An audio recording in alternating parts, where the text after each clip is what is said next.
Alright guys, here we go. Final Fantasy XVI. Oh yeah, it's a game that I burned some birthday PSN credit on. This was a game that I was actually really nervous about trying. The marketing for it had that Devil May Cry style gameplay, which you guys know that I love. But I've never seen that for Final Fantasy before in my life.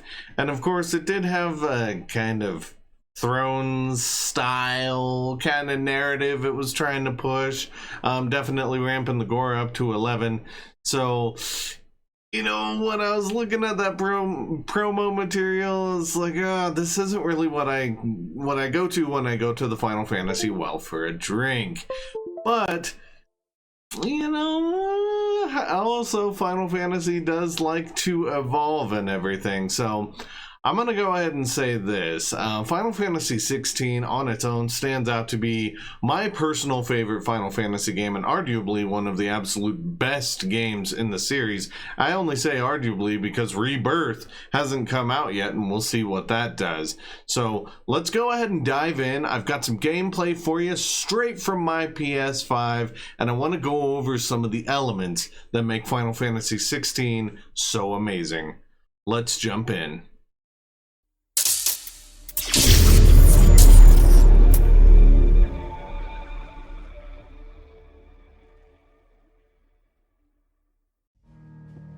Okay, let's start with the basics of the basics here. Get some of my traditional nerdy stuff out of the way. Now, there are two modes for this game when it is operating from a graphical standpoint, and there are a bunch of smaller customization options within the menus. So basically, you got resolution mode, or I believe it's graphics mode. That's the one that targets the higher resolution, tries to get up to 4K, and locks things down to 30 frames per second. While the other, the performance mode, bumps up the frame rate and tries to hit that smooth and sweet 60 FPS that works so well in a game of this type. Now when I started out, I actually started out in resolution mode, and you will see a lot of this footage done in that format. But as I did get more comfortable with combat, performance mode kind of took things to the next level. Like I said, it's really good for a game of this type. Looking at the accessibility and customization stuff though, I actually like there was one to have the camera center whether it's in the field or in battle to your character. I actually liked having that one turned off. And there's a reason for that, and it's because I actually noticed, and this was with 3 different PS5 controllers by the way, I noticed that things were kind of dragging. Like it was like a controller drift. The camera would just kind of pan upward on its own and downward. It was really weird, and just being able to turn off the recentering camera actually fixed that. Now again, this happened with 3 different PS5 controllers, and I launched different games just to make sure I wasn't like losing my mind. But yeah, this genuine thing. I'm happy that the fix was there, and the menus just getting off of the recenter actually like helped it out. That would have been one of my only gripes to the game, is having to deal with this drift. And of course you guys also know my opinion on motion blur. I turned that crap off immediately, and of course in so doing my game experience was better. Alright guys, moving on to the narrative beats, I want to first express that I don't intend to get super deep into this topic. The game is amazing and I don't want to spoil a lot of the intricate details that you get throughout. The main thing I will touch on are the universal elements, icons or aeons or summons if you come from other Final Fantasies, are still a very, very special thing in this story. And the use of magic in general, I like that it comes at a cost. That really got my attention. It follows threads similarly to kind of Final Fantasy X summoners or 13's l'Cie, and I like that type of story where you're elevated, but there is a cost associated. Like summoners, part of their duty is to perform ascending. They don't just say, "Ooh, you get aeons and you can be super cool" and stuff like that. Add on the pilgrimage nature, also resulting in one's death. That's kind of what 16 does. Is like you have you have the ability to do magic. There's a lot of people in this one that can do magic beyond just those that harbor summons, but it does come at a cost. Like, it kind of makes things, it kind of makes it special, and it definitely, when it comes to the characters who do harbor icons, they're very special, especially Clive. Clive is our leading man in this one, and my goodness, has this guy been through some stuff. From witnessing his brother being killed to being a bearer. Honestly, I'm gonna leave this bear stuff to the main story so that you can get that in detail, but yeah, that's a huge part of it. And of course, living a life of revenge. Man, this guy's got narrative threads for days. You can just pull them apart. It's so great, and honestly, like that, he's such a good character, and there's just a lot there, and I really enjoy the way that his story plays out. Like I said, I don't want to I don't want to get too far into it without spoiling anything. Of course, though, Final Fantasy would not be the staple it is without a great cast of characters. This one's no different. You've got party members. Of course, you've got a Cid in this one. You've got Jill. You've got, you got kind of one-offs. Your uncle shows up. You got all kinds of different characters in your party. But I also like the interactions you make along the way. So you're going to different towns, you're going to different areas and helping people out. These are relationships that you're building, and they actually like they feel like they have weight, they have value as you're doing things. Kind of reminded me a lot of Assassin's Creed 2, where you were helping the different guilds in different areas and towns and stuff. It added a sense of value for why you're there, and it actually helps the world feel lived in. Like, and guys, come on. I'm not gonna mention any of this without my boy Torgal. He is the best boy, and I would never leave him out of such an evaluation. He is amazing. Now, narratively, this game is a monster, guys, and it's a good monster. Now, it does still have a kind of the Game of Thrones-y influence for sure, but it never outright dives into full R.R. Martin mode, which, I mean, if you're a huge R.R. Martin fan, that might be a downer for you, but I liked that it remained within the realm of Final Fantasy and did play a little on the throne style. I think the pairing is a better fit than I actually ever possibly imagined when I started the game, and it does work. It really does work. This is a tale that's got a lot of things, as most FFs do. You deal with vengeance, regret, purpose, fate, love, and a great many other things. And that's just the main story, you guys. I didn't dive heavily into side content, but make no mistake, I will be revisiting for a platinum trophy, so we'll be getting even more of that beyond the main story. Alright gang, now we move to one of the most controversial parts of this game if you are evaluating it from trailers or comparisons or basically on the outside looking in. This is an active battle Final Fantasy game. Now it's got a segmented open world, so it's kind of like you visit hubs with big areas. They've got side quests, they've got NPCs, of course they've got enemies, some exploration going on. Me personally, I would say each area really was big enough for me. They didn't sprawl out so much that it was like, oh my god. It's just so big that it kind of loses the value in your exploration. But they weren't so small where it was like, hey, there's 3 houses, bruh. So it was a nice in-between for each hub. I did mention earlier that I didn't dive super heavy into like side quests or anything, so I don't really have much to go on there as far as kind of the NPC thing. These areas though, they feel super lived in. I know I mentioned that earlier with like the NPCs, the interactions and stuff. Like, there are people walking around, there's merchants, people are chilling, you got kids stealing stuff. It's really cool. I did go on a few of the hunt marks, or basically basically kind of rare monsters. There's a hunt board and stuff.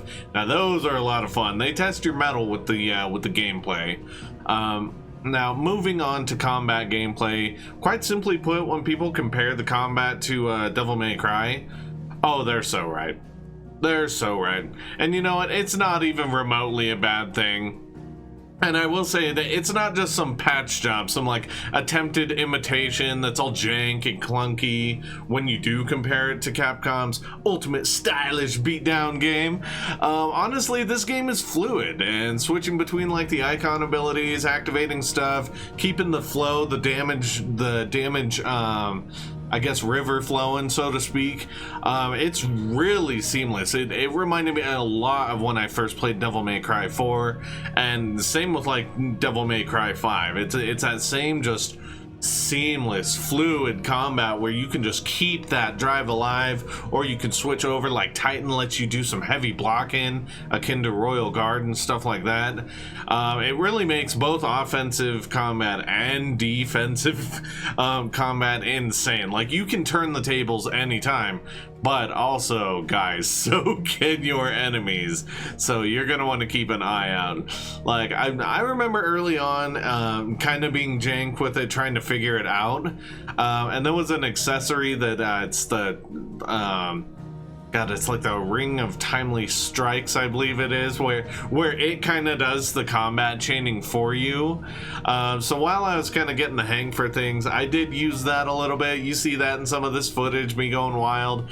But over time, I took that off, baby, because once you figure it out, oh, it's so satisfying to be doing this stuff manually without the assist, and it's really fast paced. Like evasion's really good. There's certain evasions that like Shiva's evasion will inflict different debuffs like permafrost. So, like it's just layered. It's really layered, and it has a lot of polish. Honestly, the playstyle, it's just so refined, and I do hope it makes it into other Final Fantasy games. Like I'm well aware, guys, Final Fantasy is always evolving, but it would be nice to keep some of what works here in future games. And trust me, I am already aware of the conversations that are currently going on and that will be going on, that are always surrounding basically the authenticity of Final Fantasy games that aren't like turn-based or traditional. Trust me, guys, these same conversations happen around my favorite series, and that's Resident Evil, as well, when people like to mention, oh, well, fixed camera is this, or first person is this, or behind the back, or, oh, this isn't Resident Evil unless it's this. My answer to all these remains the same. Resident Evil in every form is Resident Evil. And guess what, guys? Final Fantasy in every form is Final Fantasy.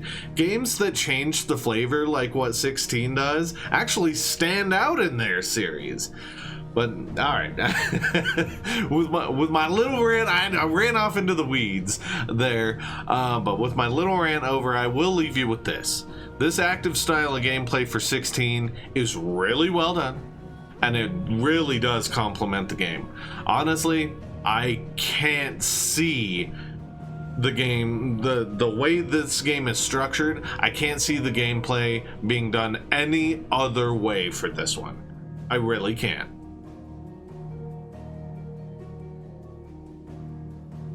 Alright guys, we have made it this far, and I want to leave you with a few things about Final Fantasy XVI. As it stands now, this is my new top Final Fantasy game. Yes, it does top FF10, it tops 7, it tops 4, it even tops Final Fantasy 13, you guys. This one is really special to me. Like, and I know there's the first thing someone's gonna bring up is, oh, recency bias. A few weeks before I even started FF16, I beat Final Fantasy X on Xbox. I played through, I was pulling achievements, I was working on the end game, everything. So this is my favorite Final Fantasy versus my former favorite Final Fantasy and Final Fantasy X. Like, the storytelling for both, so top notch. So top notch. Like, and 16, like, I was trying to think about it the other day, just like, where do I rank this? And I was like, I rank this at the top. Now again, it's subject to change. At the release of this video, there's always a, you know, Rebirth isn't out yet, so that might do it. FF7 Rebirth. But this game, the storytelling as a standalone, storytelling, the gameplay, and it's all there. This is an incredible Final Fantasy game, and I don't want you guys to sleep on it. Now, does that mean I'm gonna get a branded tattoo on my face? No. No, guys, I think the Lassie brand is probably where it stops with tattoos. Maybe I'll get something 16 oriented on the arm or something, but not on my face. No way. No way, guys. Honestly, though, like, as it stands now, this game is at the top of the mountain for Final Fantasy for me. It is really that good. I encourage, if you're curious about it, you know, give it a try, maybe watch some gameplay videos. Hopefully the gameplay I showed you today was good as well, that it helps out a little bit. But I want to hear from you guys. Have you played FF16? Are you thinking about playing FF16? And like, has the aesthetic kind of thrown you off? Has the gameplay thrown you off? Like, I really do want to hear from you guys, because my time with it was glorious. I can't wait to go back and get the platinum trophy for it. It's going to be a lot of fun. Final Fantasy mode sounds like it's going to be a daring challenge. So yeah, that's where I'm gonna wrap it here. Honestly, I really do think Final Fantasy 16 is just a flagship on what the series looks like moving forward.